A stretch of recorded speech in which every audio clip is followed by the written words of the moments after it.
اللہ الرحمن الرحیم۔ سورۃ الفلق، سورت نمبر 113۔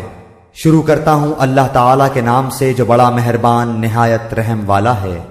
قل اعوذ برب الفلق، آپ کہہ دیجئے کہ میں صبح کے رب کی پناہ میں آتا ہوں، من شر ما خلق، ہر اس چیز کے شر سے جو اس نے پیدا کی ہے، ومن شر غاسق اذا وقب، اور اندھیری رات کی تاریکی کے شر سے جب اس کا اندھیرا پھیل جائے، ومن شر النفاثات فی العقد، اور گرہ لگا کر ان میں پھونکنے والیوں کے شر سے بھی، ومن شر حاسد اذا حسد، اور حسد کرنے والے کی برائی سے بھی جب وہ حسد کرنے لگے۔